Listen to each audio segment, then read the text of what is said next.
दूसरा जो सौभाग्य का क्षण है,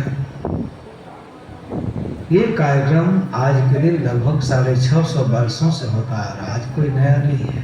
इसका इतिहास बड़ी प्राचीन है और बड़ा समृद्ध है। देखने में जरूर बिल्कुल छोटा सा स्थान है, गुफा जैसा। आप आते होंगे तो लगता है किसी गुफा में प्रवेश कर, परंतु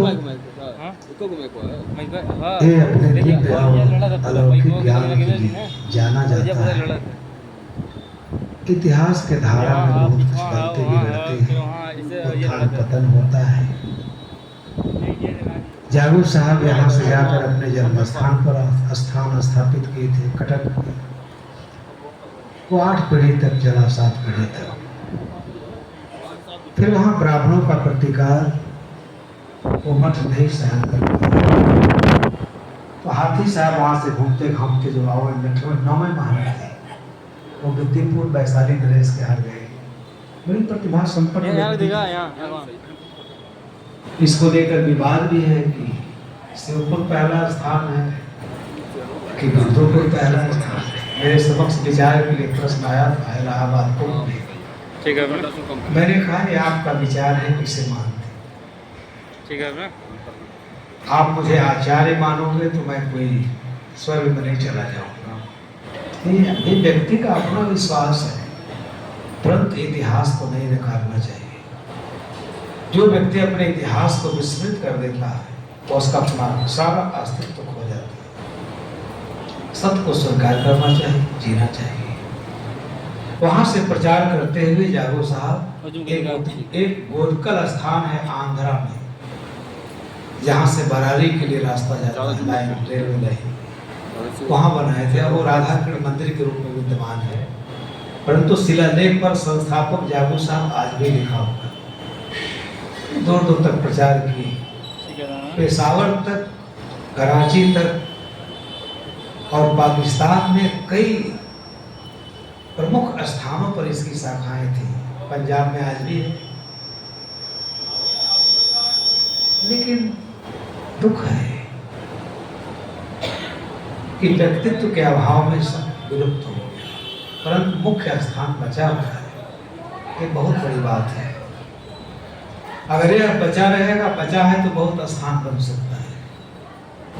लेकिन अगर हम अज्ञान में अपने मूल स्थान के प्रति श्रद्धा खो देंगे, कुछ नहीं बचेगा। मैं एक और बात आपको बताना चाहता हूँ। जागू साहब ने कोई नया पंथ और परंपरा नहीं स्थापित की। वो अपने इष्ट देव में अनन्य निष्ठा, श्रद्धा, भक्ति, अनुराग रखते हुए बीजक ज्ञान का प्रचार किया। यहाँ और कुछ नहीं होता है, आप आए हैं देख रहे हैं, बीजक पाठ होता है, उसके बाद कुछ नहीं होता। क्यों होता है? क्योंकि बीजक सदरूप कबीर के श्री मुख से निश्चित अमृतमय संदेश है। हमारे लिए उसका बहुत मूल्य है। जागू साहब इसी का प्रचार किए, और मुझे लगता है हम लोगों को भी बीजक शिक्षा को आत्मसात करके जीवन जीना चाहिए। और बीजक का जितना गहन प्रचार प्रसार होगा, उतना ही सामाजिक उत्थान होगा, नैतिक उत्थान होगा, धार्मिक लोग श्रेष्ठ बनेंगे, और हर प्रकार से जो धर्म है, धर्म को समझने में सहायता मिलेगी।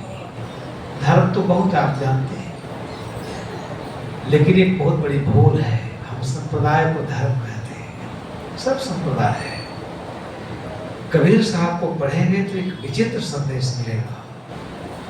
उन्होंने कोई विशिष्ट परंपरा नहीं बनाई, कोई आचार्य संहिता नहीं है, कुछ है बीजक में एकदम सार्वभौम ज्ञान। ऐसा ज्ञान ईसाई भी नहीं नकार सकता, मुसलमान भी नहीं नकार सकता, ईसा मूसा के परंपरा में भी कोई नहीं नकार सकता। इतना सार्वभौम सत्य है, और इसीलिए उसका मूल्य है। समय बीतता गया और कबीर साहब का ज्ञान चमकता गया। थोर विरोधी भी कबीर साहब को, अभी काशी में घटना घटी, आप सब लोगों को पता होगा। मुरारी बापू आए थे, उनके पत्नी का निधन हुआ था, शायद पहले से कार्यक्रम रखा गया था। तो पत्नी का समाधि दे करके और सीधे कथा करने काशी चले आए। रामचरितमानस का कथा कहते हैं। जब यहाँ के सनातनी लोग उनका विरोध करने लगे, प्रचंड विरोध करने लगे, रोज अखबारों में, चैनलों में, हम लोग का तो कोई अस्तित्व नहीं है, परंतु इन लोगों का बड़ा अस्तित्व है राष्ट्र के अंदर। 2-2 करोड़ का पंडाल बनाते हैं, कौन जालान वाले बनाते हैं, अंबानी बनाते हैं। ये समझो धर्म विकृत क्यों हुआ इस देश में? जब धर्म का व्यावसायीकरण किया जाने लगा, चैनल चलता है, उस पर जालान का प्रचार आता है, यहाँ दुकानें हैं, यहाँ कपड़े बिकते हैं, गौशाला है। धर्म ने मनुष्य को किस तरीके से चूस करके उसका हड्डी पसली, निष्प्राण कर दिया इन सांप्रदायिक व्यवस्थावादियों ने। कबीर साहब को सहन नहीं हुआ, बहुत खुल करके बोला है कबीर साहब, और इतना खुल के बोला है कि शायद उसको सहन करना मुश्किल था उस काल में। आज विद्वान लोग कहते हैं कैसे बोल रहे, किसको बोल रहे हैं? कबीर जानते थे कि अगर सच्चे धर्म का प्रचार नहीं किया गया तो धर्म से जनसाधारण की श्रद्धा वो छिन्न हो जाएगी। वो छिन्न हो ही गई थी। वैदिक काल में यज्ञ कराते कराते, महाहिंसा करते करते, महापाप करते करते, कोई भी अनुष्ठान है यज्ञ के बिना पूरा नहीं होता। हजारों मुख पशुओं की रक्त रंजित बल दी जाती थी, निशंस हत्या। इसलिए ब्राह्मण धर्म, उसे हिंदू नहीं, सनातन नहीं कहना चाहिए, ब्राह्मण धर्म, उस परंपरा ने इस देश की रही सही धर्म की मर्यादा को नष्ट कर दिया। आगे चल करके बड़ा विरोध हुआ। वो सब इतिहास की बातें मैं कहने की स्थिति में नहीं। उसी का दुष्परिणाम था कि उपनिषद की उत्पत्ति हुई। उसी में से कुछ लोगों ने इसे अस्वीकार करना शुरू कर दिया कि हिंसा को कैसे धर्म कहा जाए। और कबीर साहब 650 वर्ष पहले काशी में गए, धर्म करे जहाँ जीव बधत में, अकर्म करे बर भाई, और जो तुहरा को ब्राह्मण कहिए तो काको कही कसाई। क्यों कहा? ये ब्राह्मण धर्म, ब्राह्मण समाज का पूरे भारतीय हृदय पर आधिपत्य था। आप देखो कैसे बच्चा आपके घर में होता, दौड़े दौड़े जाते हो पंडित जी के यहाँ, देखो 27 में है, 28 में, मूल गलत। पंडित जी सोचते बड़ा भारी शिकार फंस गया, देखते हैं बात है इससे। गरीब मत कहते चलो 5 ब्राह्मण को जूता छाता दे दो, लोटा कवन, महामृत्युंजय का जाप कर दो, सब ठीक। अगर कहीं मालदार पार्टी मिली तो कह देखो 101 ब्राह्मण, जूता छाता, काशी में जग, धोती कुर्ता कपड़ा, सोने की अंगूठियां, ये सब धर्म के अस्तित्व को सब नष्ट कर रहे हैं। इसलिए कबीर साहब उनके खिलाफ एक मूवमेंट चला कि अगर इन पतितों को रोका नहीं गया तो ये मनुष्य को कल्याण से विपथगामी बना देगा। आज भी है, आज भी है। ये रत्नेश साहब हैं बैठे,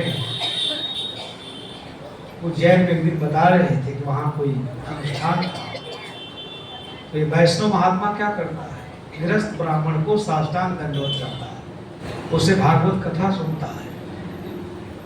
क्योंकि वैदिक साहित्य में ऐसा कुछ है कि ब्राह्मण लिखा ही है, ब्राह्मण से मुखमासित बाहो राजनेत्र कुरु तदस्य पदाभ्याम शत्रो अजायत, अवैज्ञानिक बात, बुद्धि के विपरीत। कितना घोर पतन हुआ इन परंपराओं का, इनके कारण मूल्यांकन करना कठिन है। आप कभी सोचे वेद में ऐसा लिखा जा सकता? वेद धातु से वेद की उत्पत्ति हुई। वेद का अर्थ ही होता है जानना, ज्ञान। वैदिक ऋषि कैसे कह सकता कि मुख से ब्राह्मण पैदा हो? कभी किसी के मुख से आदमी पैदा होते देखा आपने? लेकिन किताबों में पैदा कर दिया जाता है कि ब्राह्मण ब्रह्मा के मुख से पैदा हुआ। कितनी घिनौनी बात है। ये मनुष्य के विवेक को तहस नहस कर दिया। इसलिए वो श्रेष्ठ है। बाहु राजन्य कृता और भुजाओं से छत्री पैदा हो गया। भुजा से कोई आदमी पैदा हो, एक भी बच्चा बताओ वैज्ञानिक कहीं होता है कि विधि व्यवस्था से सारा जगत संचालित है। कबीर का यही धर्म था। क्या धर्म था? कि प्रकृति के रहस्यों को समझो। कोई धर्म है। सूरज अपने समय से उगता है, संजोग बनता है तो बारिश होती है। इसलिए उपनिषद के ऋषि बड़ी ऊंचाई पर प्रतिष्ठित है। ये ब्राह्मण धर्म अपने भोगवाद की प्रवृत्ति के कारण आम जनता के विश्वास का घोर पतन किया, नष्ट कर दिया। कोई नहीं मानता। कबीर साहब के मन में खींच थी। पूरे बीजक को पढ़ इतनी तीव्र वेदना है उनके मन में। मनुष्य के प्रतिष्ठा के लिए उनका अंतःकरण व्याकुल है। अपना सर्वस्व न्यौछावर कर देना चाहते हैं। कोई भी कीमत चुकाने को कबीर तैयार है। पढ़ना चाहिए, इसलिए कबीर महत्वपूर्ण है। क्या कहा? बहरी थे, ऐसा नहीं कहा कि कबीर के सब समर्थक थे। वार करना चाहते थे, लेकिन सब के सब धराशायी हो जाते थे। कुछ सोचता था कि तर्क करें। कबीर का तर्क इतने तर्कशील व्यक्ति थे। नैतिक पक्ष इतना समज्वल था कि विद्वान भी अपना हथियार डाल देता था। क्योंकि कबीर कुछ नूतन कह रहे थे, नवीन कह रहे थे, सच्चे धर्म का उद्घाटन कर रहे थे। सारा उत्तर भारत के प्रभाव में था। सब धैर्य से सुन रहे थे। ऐसा नहीं था। और इसलिए वो वेदनापूर्ण शब्द उनके मुंह से निकला। वैद के ऋषि बड़े निश्चल थे। ये स्वार्थियों ने, व्यवस्थावादियों ने ऐसा लिखा। ब्राह्मणों से मुखमा से बाहो राजन्य पुरुष से पदाभ्याम सूत्र हो जाए। पैर से आदमी पैदा। आज के युग में सोचना चाहिए। और इसकी कीमत इस राष्ट्र को चुकानी पड़ी। वही घृणा, वही छुआछूत। तो कबीर एक तरफ समाज की लड़ाई लड़ रहे थे। समाज की वेदना, समाज की पीड़ा, समाज में कैसे सुंदर सामंजस्य हो, मनुष्य को उसकी खोई हुई प्रतिष्ठा कैसे है। यहाँ आप केवल मनुष्य हैं, लेकिन शूद्र, ब्राह्मण, शूद्र, क्षत्रिय, वैश्य तमाम जातियों में बांटकर, वर्गों में बांटकर हमें कमजोर कर दिया गया। इसलिए कबीर को ठीक से पढ़ने की आवश्यकता है, समझने की आवश्यकता है। एक तरफ समाज की चिंता है, तो दूसरी तरफ धर्म के मूल्यों और अध्यात्म के मूल्यों की प्रतिष्ठा कर रहे हैं। और इसीलिए उनके विरोधी भी सब सुनने के लिए तैयार है। किसी की ताकत नहीं है जो उनके खिलाफ खड़ा हो सके। काशी और आज इतने मठ बने कबीर साहब के नाम पर, कई लाख मठ बने, लेकिन लाखों मठ आपस में ही लड़ाई लड़ते नहीं लड़ते, बता सब के सब लड़ते। इसलिए कहीं न कहीं हम कबीर को आज तक नहीं समझ पाए। जिस दिन एक कबीर पंथी कबीर साहब को समझ लेगा, उस दिन ये समाज बहुत ऊंचाई पर अपनी खोई हुई गरिमा और गौरव को प्राप्त कर सकता है। कबीर साहब का आंदोलन था कि मनुष्य की गरिमा और गौरव, उसके लिए उनका अंतःकरण व्याकुल था। सारी पीड़ा झलकती है। आप देखो पढ़ करके कितनी वेदना है। तो कबीर साहब किसी के विरोधी भी नहीं थे। विरोध इसलिए नहीं करते थे, वो गलत तौर तरीकों का विरोध करते थे और प्रकृति के तथ्यों रहस्यों को उन्होंने ईश्वर माना। आप उपनिषदों को पढ़िए, जगत की सृष्टि कैसे हुई। काल स्वभाव नियति यदीक्षा भूतानि जोनि पुरुष इति चिंत्यम संयोगेषाम आत्मभाव आत्मात्मनि दुख सुखे सुंदर। इतना शांति गुण है, इतना लालित्य है संस्कृत साहित्य में। और कबीर साहब वही कह रहे हैं जो उपनिषद ऋषि कह रहे हैं। एकदम खरा ज्ञान। काल पाकर के धान होता है, काल पाकर गेहूं होता है। अब आज आप गेहूं बो दो, लगो पानी चलाने, देखो होता है। कोई तंत्र मंत्र पढ़ो, जंत्र मंत्र पढ़ो, किसी तांत्रिक को बुला लो, देखो गेहूं बनता है, नहीं बनता। उसका जब संजोग होता है तब वो पैदा होता है, ऐसे नहीं पैदा हो सकता। इसलिए सत्य के प्रति इतना समर्पण है, इतना आदर है, जिससे हमारे वैदिक ऋषि ऐसे कहते, काला स्वभाव नीति अधीक्षा। इस पर नहीं बोलूंगा, बहुत दार्शनिक प्रवचन हो जाएगा कि जगत कैसे हुआ। इसलिए जगत के नियमों का बोध कबीर साहब ने कराया। अगर जगत के नियम का बोध नहीं है, प्रवचन करते रहो, प्रवचन करते रहो। एक दिन मैं गया तो मलभड़ के प्रधान जी मिले लखीमपुर में, बहुत आदर करते हैं, उनका बहुत बड़ा ऋण भी है। वो व्यक्ति चाहे जैसा हो, लेकिन मैं अभी फोन कर दूं, कैंसर से पीड़ित है, फिर भी चले आएंगे। तो ऐसे कुछ चर्चा चली तो श्री हसन साहब का नाम आया। कहे साहब एक गांव में कार्यक्रम था, हमको बुलाए थे, तो हमारे घर में रहे थे 5-6 दिन, कोई कार्यक्रम तो रहा होगा कहीं। तो कहे मैं गया दंडोत बदली करने, तो पहले तो मुझे पहचाने ही नहीं। अब फिर मैं जा रहा तो कोई मोर पर 2-4 आदमी ऐसे जो है उनके वंदना कर रहे हैं सिर झुका करके, और उनके ऊपर चरण रखकर खड़ा हो चल के कुचलते हुए जा रहे हैं। तो हमको बड़ा बुरा लगा, हमके आपको झूठे बुरा लगा। उनका क्या गलती, वो कचरवा रहा है तो साहब कचर रहे। धर्म का इतना हम लोगों ने उपहास पढ़ा, माखौल पढ़ा। एक प्रबुद्ध व्यक्ति का जो अंतःकरण है उससे तथ्य क्या है, रहस्य क्या है। कोई साधु हो, ये श्रद्धा है, शीश बात है, आशीर्वाद। कबीर साहब का मार्ग अपनाकर इस प्रकार का कदम उठाया जाए, जैसे वंश परंपरा। कबीर साहब को आप समझ लें, जिस दिन हम लोग कबीर पंथी अगर कबीर को समझ लेंगे, राष्ट्र का बहुत उत्थान होगा। नहीं समझ पाते। एक ही उनकी विशेषता है कि सत्य के लिए सर्वस्व न्यौछावर है। इसलिए कहते मैं सत्य कहता रहूंगा, जेते तारा रैन के देते भैरी मुझे, सिर सूलीधर कांगुरे तवन विसारू। कहते जितनी रात्रि के कितने शत्रु लगे सकते हैं आप, रात्रि के लाखों करोड़ों तारा क्या करते हैं, लेकिन क्या रात्रि के अस्तित्व को मिटा पाते हैं? कबीर साहब ने कहा इतने मेरे बैरी हैं, अनगिनत असंख्य अनंत, लेकिन फिर भी मैं सत्य कहता रहूंगा, सत्य बोलता रहूंगा, इसके लिए चाहे कोई कीमत चुकानी हो। और जब तक ये धारणा कबीर पंथी के अंदर नहीं आएगी कि सत्य बोलने के लिए चाहे कुछ भी न्यौछावर करना पड़े, तब तक सत्य की रक्षा करने में समर्थ नहीं हो सकते, चाहे जितना भी आप प्रवचन कर लीजिए। एक कबीर का उपदेश है, कितना खरा कहते हैं, पंडित बात बदे सो झूठ, राम के कहे जगत के पावे, खान कहे मीठा। क्यों कहा कबीर साहब?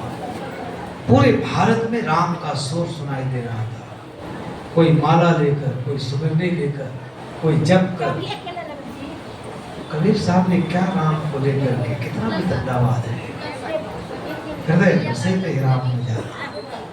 भगवान राम कभी थे, उनका आदर्श, उनका जीवन मूल्य, उनकी शिक्षाएं, उनका शिव सदाचार हमारे जीवन को प्रेरणा दे सकता है। परंतु हम बैठ के राम राम कहें, थोड़ी देर चित्त एकाग्र हो सकता है, व्यर्थ नहीं है। परंतु हम 100 साल राम राम कहते रहे तो क्या चित्त शुद्ध हो जाए? कबीर साहब राम पर खुल करके कहे, कबीर पुकार के ही ले वो व्यवहार, राम नाम जाने बिना भौगोल जुआ। पहली रमैनी है, राम राम सारा जगत कह रहा, परंतु राम से परिचय किसी का नहीं। एक बेहोशी तंद्रा की स्थिति है, पूरे समाज को देखा, इसलिए उनके मन में समाज की पीड़ा पहले है, धर्म बाद में, अध्यात्म बाद में। कारण क्या है? जब तक समाज ठीक नहीं होगा, व्यक्ति की समझ ठीक नहीं होगी, हमारे बीच की खाई नहीं पिटेगी, तब तक धर्म कैसे फलेगा फूलेगा? अध्यात्म कैसे विकसित होगा? अध्यात्म है क्या? कोई नहीं जानता। लोग अध्यात्म की चर्चा करते रहते हैं, धार्मिक बातों को अध्यात्म से जोड़ दिया जाता है। ऐसा नहीं है। धर्म एक अलग विषय है, अध्यात्म एक अलग है। अध्यात्म की ऊंची स्थिति में धर्म की कोई आवश्यकता नहीं। मानो कोई सिख है, ईसाई है, इसलिए बुद्ध, महावीर, कबीर को पढ़ो। विपश्यना में सब जाते हैं, सबको मौन रहना है, चित्त की शुद्धि के लिए ध्यान ध्यान एकाग्र। वहां धर्म वही धर्म है, परम धर्म है, परम नियम। उस परम नियम की व्याख्या कबीर साहब ने की। इससे बहुत ऊपर उठने की आवश्यकता है। हिंदू, मुस्लिम, सिख, ईसाई, ये तो सब तत्व ज्ञान के लिए अवरोध है। अध्यात्म के मार्ग में बहुत बड़ी उलझन है। कबीर साहब इससे बहुत ऊपर है। कहा हिंदू कहो तो है नहीं, मुसलमान भी ना है। अब 5 तत्व का पोतरा गए भी खेले मां। इस 5 तत्व के निर्मित शरीर के अंदर जो चेतन है, उससे क्या कहो? हिंदू कहोगे, मुसलमान कहोगे, सिख कहोगे, क्या है? इतना खराब। कोई वैज्ञानिक भी जब ये सुनता है वह चमक जाता है। इस 5 तत्व के शरीर के अंदर जो आत्मा है वो क्या है? हिंदू तुरु की बूढ़ो बारो नारी पुरुष पत्थरों की। तो जो तत्व ज्ञान है वो इतना प्रखर है कि कोई भी सुनता है। तो इसलिए मैं एक बात भूल गया। मुरारी बापू आए थे, सवाल उठा बहुत, तो 3 दिन तो कुछ नहीं बोले। फिर कहे कि मैं किस वैष्णव लिम्बाल संप्रदाय का हूँ, मैं नहीं मानता हूँ, मैं लाल टीका लगाता हूँ, काला टीका लगाता हूँ, सफेद कपड़ा पहनता हूँ, काला गमछी रखता हूँ। एक रोज टीका टिप्पणी अखबार भरा रहता था। एक दिन उनका मुंह खुला, ताकत कहाँ से मिली? ध्यान से सुनना। उन्होंने कहा कि अगली बार मैं कबीर को लेकर काशी में कथा कहने आऊंगा, देखता हूं कि किसकी हिम्मत है मुझे कबीर पर बोलने से रोक सकता है। ये कहां से मिली ताकत? कबीर से मिली ताकत। सबका विरोध सांप सूंघ गया। उन्होंने कहा कि मैं कबीर का कथा कहूंगा, इसी काशी में कबीर को लेके आऊंगा। अभी तो मैं राम के लेके आया था, मैं कबीर, क्योंकि कबीर पर बोलने की किसी की साहस नहीं है। कबीर वाङ्मय कोई कथा नहीं है। कबीर वाङ्मय तत्व ज्ञान से भरा हुआ है। कबीर को ठीक से पढ़ के पचा लेंगे तो सारे धर्म संप्रदाय, कोई जनेऊ सब खत्म हो जाएगा। देखिए हमारे महान साहब हैं, पढ़ कहीं जाते तुरंत पंगत में बैठ जाते, ये नहीं पूछते कहाँ बैठा है वो, कौन जाति को, कुछ नहीं पूछते। कबीर को समझा है कि कबीर के ज्ञान के बिना कहीं निर्णय नहीं हो सकता। अतुलनीय है, अनुपम है ज्ञान। क्या कोई ऐसा कर सका? कबीर तो जब सब कुछ मिट जाएगा तब आप कबीर को समझ पाएंगे, तब अहंकार शून्य, वही परम पावन अवस्था है। और उसी परम पावन अवस्था के लिए कबीर साहब ने संदेश सुनाया। ये नहीं कहा कि गा बजा के अपनी बात खत्म कर दो। क्या कहा? जाग प्यारी अब का सोए। अनेक ऐसे प्रसंग है। क्या है उनका जो आध्यात्मिक चिंतन है, वेद का ज्ञाता भी वहां रुक जाता है। आप सब लोग पढ़े होंगे, क्लास में पढ़ाया जाता था, काहे रे नलिनी तुमको मिलानी, तेरे ही नाम सरोवर पानी। 4 लाइन का पद है। जल में उत्पत्ति, जल में वास, जल में नलिनी तोर निवास, ना तल तपति न ऊपर आगी, तोर हेतु को का संभाल। कहे कबीर जी उदक समान, ते नहीं हुए हमारे जान। इतना इसमें इतना गहराई का अर्थ है, समझना कठिन है। काहे नलिनी तुमको मिलानी, कौन है नलिनी? ये मन की वृत्ति है। तेरे नाल सरोवर पानी। आत्मा स्वभाव से शीतल है, विपुल सब के रास है, दिव्य है, पूर्ण है। अगर संसार में कोई पूर्ण तत्व है, दिव्य तत्व है, अलौकिक तत्व है तो आत्मा है। उस आत्म अस्तित्व के साथ ये मन की वृत्ति मनोवृत्ति है, परंतु मुरझाई रहती है। मनोवृत्ति के कारण ही सारा संसार चल रहा है, उबल रहा है। किसने इसका समाधान किया? राम राम कहने से मनोवृत्ति ठीक हो जाए? साहब की आर्त पुकार है। अगर अध्यात्म के मार्ग पर आरूढ़ होना है, कौन होगा? काहे नलने तुमको मिलानी, तेरे ही नाल सरोवर पानी। तुम्हारे जड़ में जो तुम्हारा हेतु है, जिसके कारण तुम्हारा अस्तित्व है, आत्म अस्तित्व, वह तो परम शीतल स्निग्ध शांत विमल निर्मल अनेक संज्ञाओं से उसे संबोधित किया जा सकता है। उसके साथ रहते हुए तुम इतनी उद्विग्न है, कामनाओं में चल रही हो। ये क्या है कबीर का? ये मानव मन के अंदर जो द्वंद्व है उसका नंगा चित्रण है। मनुष्य के मन में क्या चल रहा है, इसको कबीर साहब ने कहा। काहे रे नलिनी, नलिनी कौन है? कमलिनी। ये मन की वृत्ति है, मनोवृत्ति। अगर मन की वृत्ति ठीक हो जाए, यही तो आध्यात्म की ऊंचाई। हम अपने शरीर को ठीक करने लगते हैं, धन संपदा को ठीक करने लगते हैं, लेकिन मनोवृत्ति एकदम दूषित हो जाती है। तेरे नाल सरोवर पानी, जहां से तेरी उत्पत्ति है वहां बताइए परम शीतलता, परम आनंद। उस आत्मा के साथ रहते हुए तुम उस आत्म सत्य से कितनी दूर हो? अपने हेतु को तुमने नहीं जाना। तेरे नाल सरोवर पानी, अगाध ज्ञान की राशि। क्यों हिलावे ना? इसे कहा है ज्ञान स्वरूप कहा जाता है। आत्मा क्या? ज्ञान स्वरूप है। और वहां ज्ञान स्वरूप में तुम की उत्पत्ति हो। ज्ञान स्वरूप के साथ रहने वाला उससे अपरिचित हुए कितना दुखद है। मन की वृत्ति की यही दशा है। इसी कारण सारा संसार शोकित है, पीड़ित है। वो शीतल आत्मा के साथ रहते हुए मन की वृत्ति किस प्रकार से जल रही है। कभी कभी मैं एक उदाहरण देता हूं कि एक आदमी की शादी हुई। अब शादी हुई तो शादी तो आप जानते हैं, 25 साल आदमी तैयारी करता शादी के लिए। ये मूर्खता है। पढ़ता है, लिखता है। देखिए हमारे मास्टर साहब यहाँ से गाजीपुर से आए, अब समझ में आ गई है कि शादी करना कितना खतरनाक चीज है। जय जी भी हंसने लगे।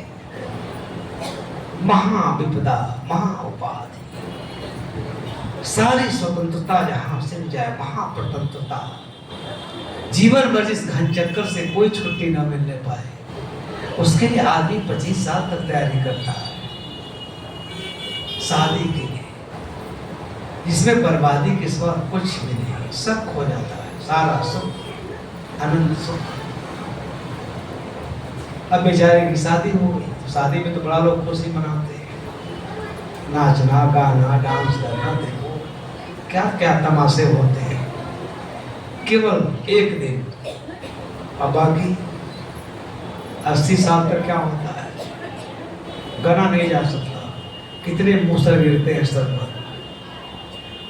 और उसकी शादी हुई, पत्नी जो है बहुत खड़जंग स्वभाव की मिली, बड़ी कठोर हृदय की,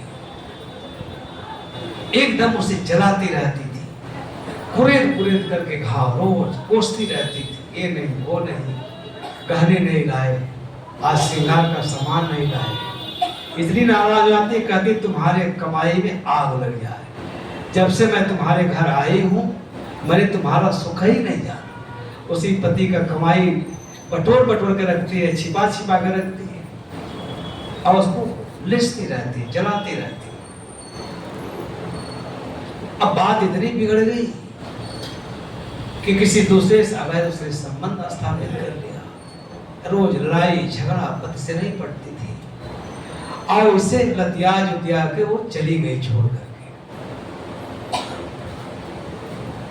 अब साल 2 साल बाद जहां वो गई तो वहां उसे पुत्र रत्न की प्राप्ति हुई दूसरे पति से। इसे भी पता चला तो बहुत फल फूल मेवा मिष्ठान लेकर के जा रहा था। हंसिएगा मत आपको अभी। पूरा सज धज के मेवा मिष्ठान लड्डू क्या क्या लेके जा रहा है। चूरमा, बनारस में बनता है चूरमा, देसी घी और पंचमेवा का। जाओगे तो मेरा ख्याल है 2000 रुपये किलो होगा। पूरा फल फूल लेके मेवा मिष्ठान जा रहा था, पूरा मुस्कुराते हुए हंसते हुए। उसके चेहरे का जब वो देखा मुख मुद्रा, एक राजा जा रहा था अपने मंत्री के साथ, नौकर के साथ, बड़ा प्रसन्न उछलते कूदते जा रहा है। नौकर से कहता जरा पूछो इसकी खुशी का कारण क्या है, इतना खुश क्यों है? इतना खुश तो आज तक मैंने कोई आदमी ही नहीं देखा। बुला के पूछा, सुनो सुनो इधर, इतना तुम प्रसन्न क्यों हो, इतना खुश क्यों हो, इतना आनंदित क्यों? तुम्हारी खुशी, तुम्हारा आनंद, तुम्हारा ये प्रमुदित होना, प्रफुल्लित होना, प्रसन्नित होना मेरे को तो जला दिया। मैंने ऐसा खुश आदमी नहीं देखा। क्या पाया हो, क्या खुशी? कहा महाराज क्या बताऊं, मेरी पत्नी थी, बहुत ही कठोर स्वभाव का, मेरे साथ रही नहीं, लड़ते झगड़ते मेरे को छोड़ के बेइज्जत करके अपमानित करके चली गई। वहां गई है, उसे पुत्र रत्न की प्राप्ति हुई है, उसी को मैं मेवा मिष्ठान ले आ रहा हूं खिलाने के लिए। राजा ने कहा, मूर्ख, अरे उसका तो तुमको नाम भी नहीं लेना चाहिए, जो तुमको लज्जा, तुम्हारा इतना अपमान किया, तुम्हें छोड़ के चली गई, दूसरे पति से बच्चा पैदा हुआ है, तुम्हारे मूर्खता का तो कोई हद है। ये मनुष्य ही करता है और कौन करता है?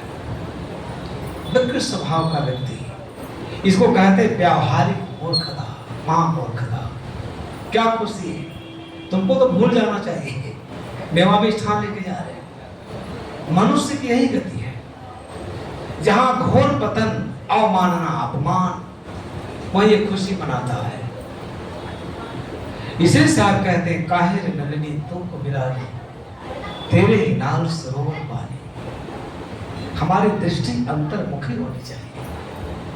अनादिकाल का अध्यास है बाहर देखने का, बहिर्मुख होने का, इसलिए हम बाहर देखते हैं, अंदर कभी हमारी दृष्टि जाती ही नहीं। और जब तक दृष्टि अंदर न जाए, अध्यात्म का छींटा नहीं पड़ सकता है। कपड़ा पहन लो, प्रवचन कर लो, कुछ भी कर लो, तबियत नहीं ठीक।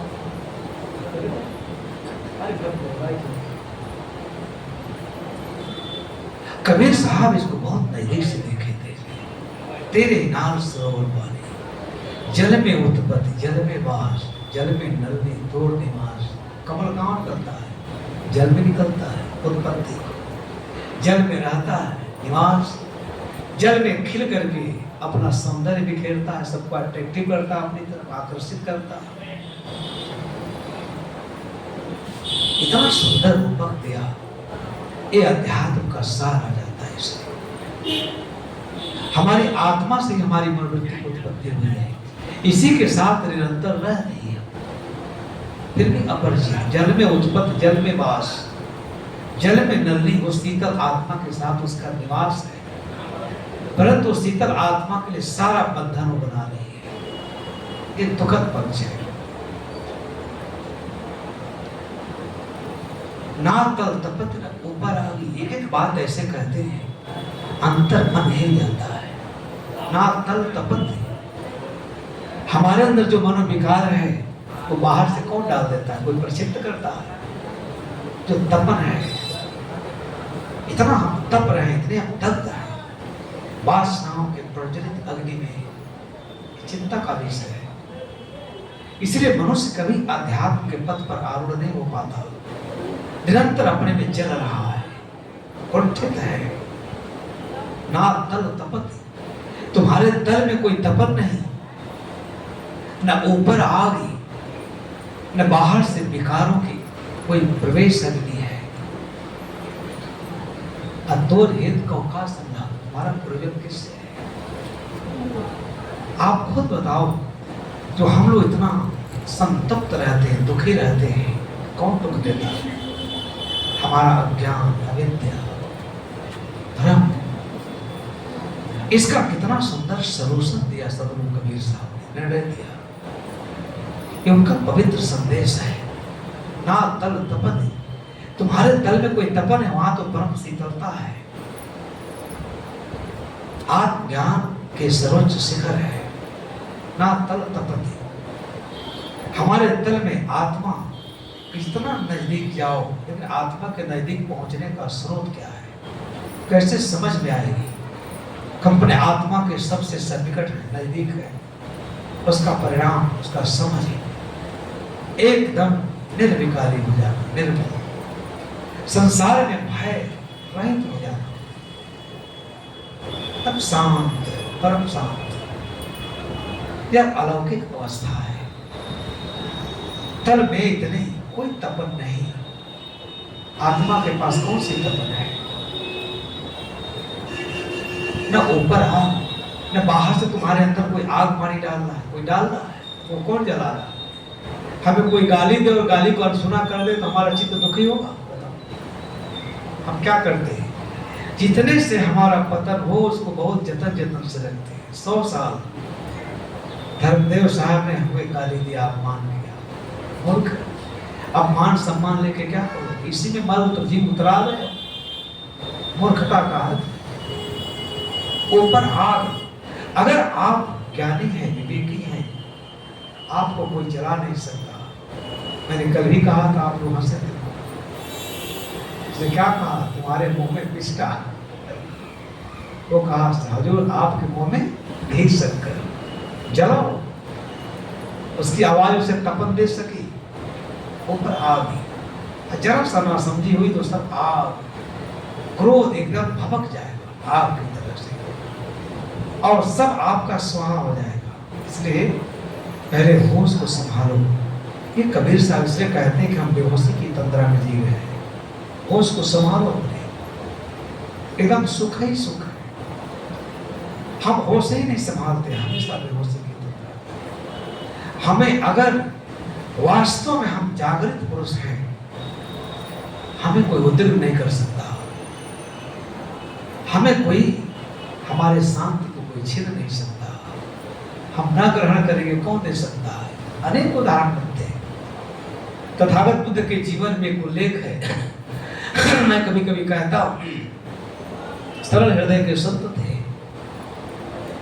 तो वो जा रहे थे कहीं, देखे बुढ़िया और बेचैन। आप लोग कभी कभी कहा करते हैं, इनके पास बच्चे नहीं, औलाद नहीं, वो धन का संग्रह बहुत करते, वो सत्संग में भी नहीं जाते। दान पुण्य उनके लिए क्या एक निरर्थक विषय होता है। जा रहे थे तो उन्होंने देखा, किसी ने बताया कि इसके पास कोई औलाद नहीं, कोई बाल बच्चे नहीं, और निरंतर जो है कामनाओं में व्यस्त रहती है। इतना कामना बद्ध है, आजकल में मरने वाली है, लेकिन एक इसके चित्त में जरा भी चैन नहीं, शांति नहीं। बुद्ध ने कहा, नहीं, ये तो इसने बहुत बड़ा अपना अहित किया है, सारा जीवन ही इसने नष्ट कर दिया। कल मैं इसे धर्म संचेतना से समुद्री पर संदर्शित करूंगा। सवेरे पहुंच गए, माँ भिक्षाम दे, उसी के कमंडल लेके पात्र। वो तो कभी भिक्षा दी नहीं थी। इनके दीप्त गौर वर्ण को देखा, इतना सुंदर व्यक्ति, हिष्ट पुष्ट बलिष्ठ व्यक्ति, भिक्षा मांग, आग बबूला हो गई। हट जाना लायक, तेरे बाप का घर है, तुम्हारा बाप कमा के रखा है, शर्म नहीं आती तुम्हें? ये लाल वस्त्र धारण करके और भिक्षा मांगता है। अरे कहीं मजदूरी करता तुम्हारा पेट भर जाता। दुष्ट, दुरात्मा, नालायक, बेशर्म, तुम्हारे बाप का घर, हट जाए यहाँ से। तो एक ब्राह्मण दूर से देख रहा था, ये चुपचाप खड़े हैं और खूब जितना गर्दा गुब्बार है कट वचनों का निकाल रही है। ऐसे नालायक साधु हैं। एक बार हम श्री ज्ञान सब रायपुर स्टेशन में बैठे थे, तो संयोग से हम ज्यादा मोटे थे। साहब कभी कभी कहा करते थे मंच पर कि क्या पता है किस चक्की का पीसा आटा खाते हैं प्रेम साहब, इनके चलते मुझे भी पचबान, मुझे भी कुछ सुनना पड़ता है। संयोग था, बैठे थे। एक आदमी भन भनाते जा रहा है, बताइए राष्ट्र के शत्रु, बताओ इतना हिष्ट पुष्ट बलिष्ठ मोटा ताजा आदमी, इसको काम करना चाहिए। यहाँ देखे बैठा स्टेशन पर, बिना टिकट जाएगा। रोज घूमू में खाते हैं, इनको कोई काम करना चाहिए। तो साहब बड़े विनोदी थे, कह देखे प्रेम साहब आप ही को कह रहा, हमको नहीं कह रहा। हो गया। आपको इतना मोटा नहीं होना चाहिए। कैसा है कुछ आशीर्वाद थोड़ा और कम हो जाए, ये है। इसलिए ज्ञान साहब का अभाव मुझे लगता है, इतना सम्मान देते थे, शायद उसको मैं रख नहीं पाता था। मुझे साहब जी कह के संबोधित किए कई बार, चरण में कई बार पकड़ लिया, साहब ऐसा न कहे, मैं तो आपके शिष्य के समान हूँ, बहुत कुछ सीखता हूँ। कह नहीं ऐसे जगह से आए हैं, मैं जानता हूँ। तो ये बात कहते संपूर्ण प्रभुत्व संपन्न काशी नगरी से आए श्री साहेब जी प्रेमदास ने कहते इतना बड़ा पद। अब ऐसे वो डांट रही थी खूब, बुद्ध मुस्कुरा रहे थे तो ब्राह्मण देखा, कहा ये बड़ा निर्लज्ज साधु है, बताओ इतना गाली खा रहा है फिर भी हंस रहा है। तो साधु हंसेगा नहीं तो क्या रोएगा? साधु तो हमेशा हंसता रहता है, यही तो उसके साधुता की पहचान है। फिर लौट गए, लेकिन कहे नहीं इसके अंदर कुछ परिवर्तन लाना है। जानते थे कौन से पुरुष नहीं, अभी समय है, अगर धर्म का अनुसरण करने लगेगी तो अपना बहुत कुछ बचा सकती है। इसने सब खो दिया है, मूर्ख मिथ्याभिमान में पड़ी हुई है।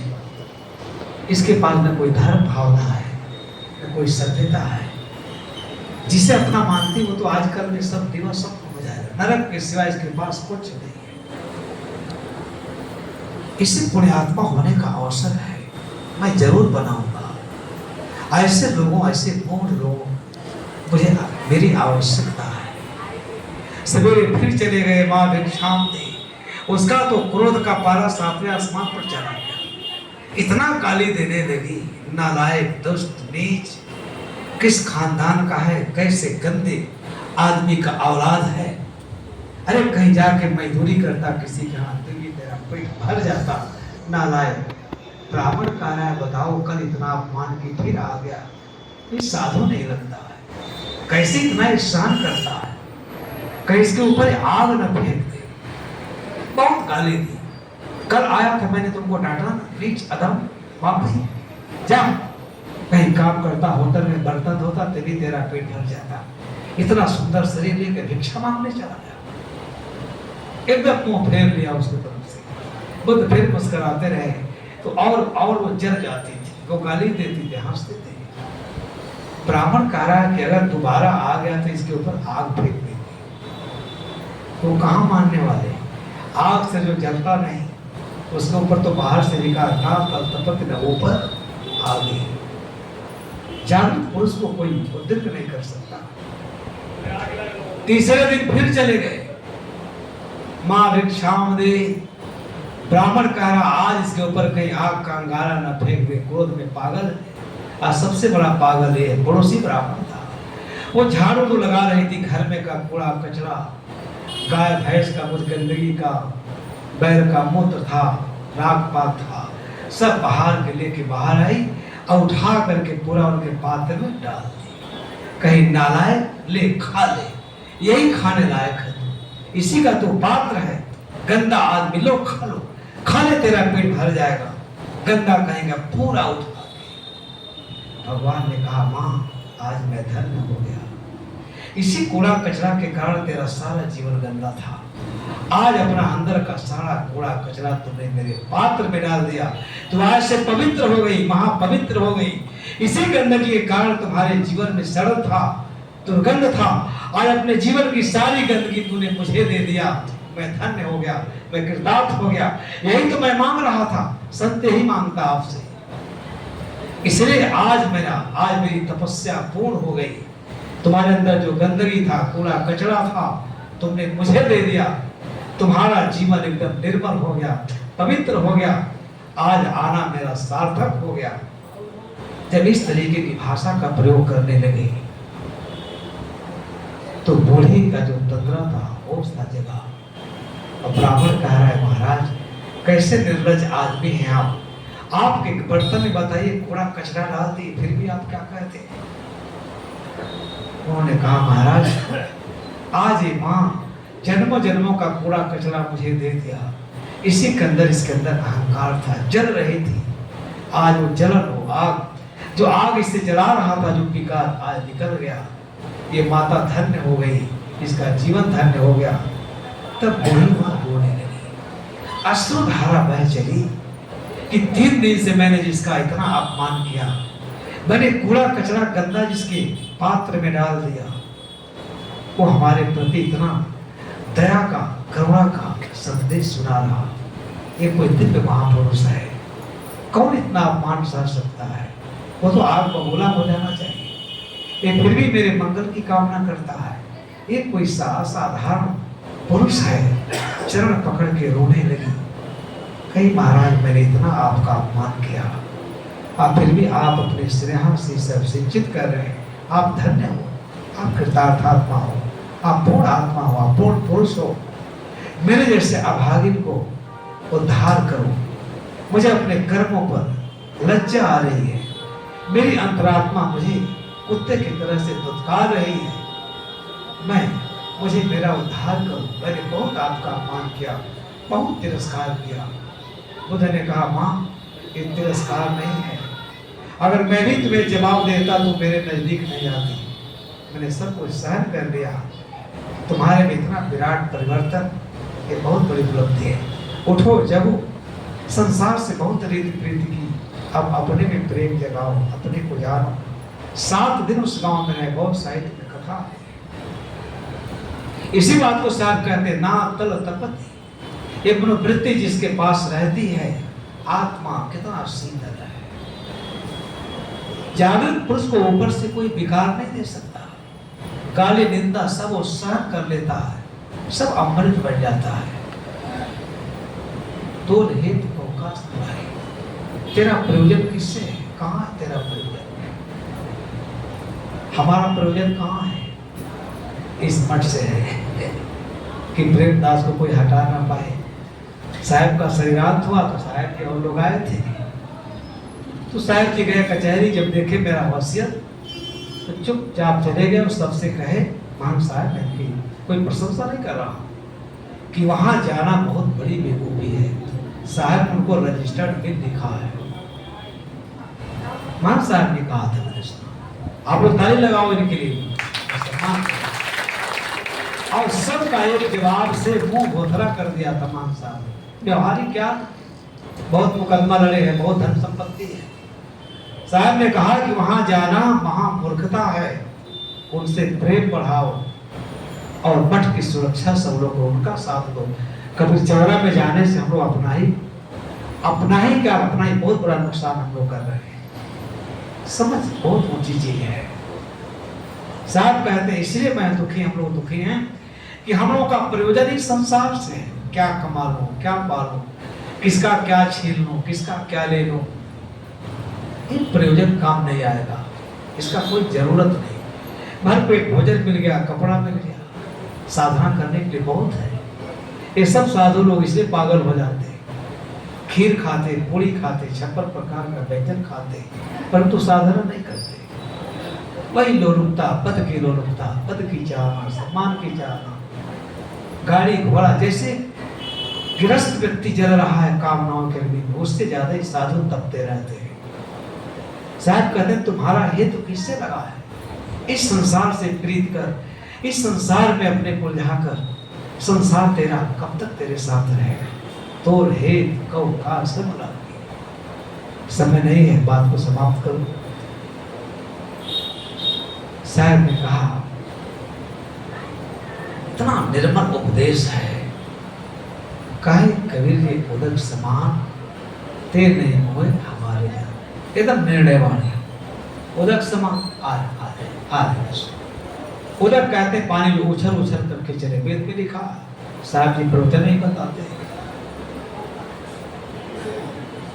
कहें कबीर जी उदक समान, जो अपने इस चित्त वृत्ति को अपने आत्मा में विलीन किया, अपने आत्म स्थित प्रज्ञ हो गया, जान गया कि मेरी आत्मा के सिवा यहाँ मेरा कुछ नहीं।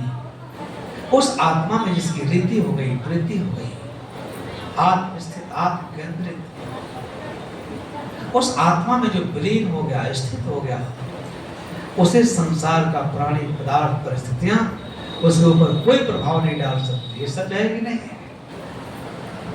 ते नहीं मुए हमारे जान, वो अजर अमर अखंड नित्य शाश्वत सनातन अपने अजन्मा स्वरूप को, जब तक संसार से रीति प्रीति है, संसार की इच्छा कामना वासना बनी हुई है, जन्म मरण का प्रवाह चलता रहता है।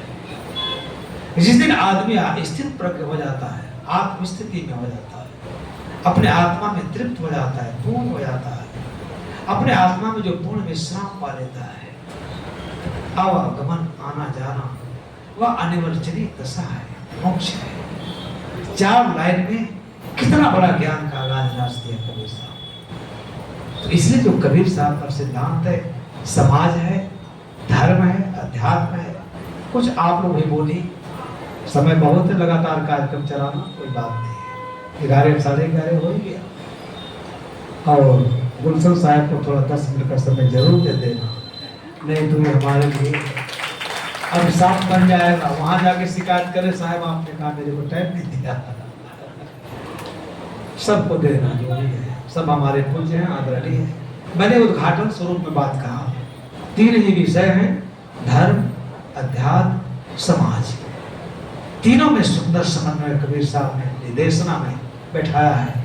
जब सुंदर समाज होगा तभी वो सुंदर धर्म का चयन कर पाएगा, और जब सुंदर धर्म का चयन करेगा तो ही आध्यात्म के मार्ग पर आरोप होगा, जहाँ न कोई हिंदू है, न मुसलमान है, न सिख है, न ईसाई है, केवल वो विमल आत्मा है।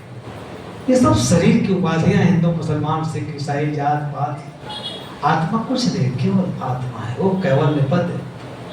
इसलिए कबीर साहब का जहां बोले हैं कबीर साहब, समाज की पीड़ा उद्भूत हुई है, धर्म की अब अव्यवस्था को भी अपने धारदार तर्कों से क्या किया है, विच्छेदन कर दिया कबीर साहब। पंडित बात बदे तो झूठा भी आपने बताया,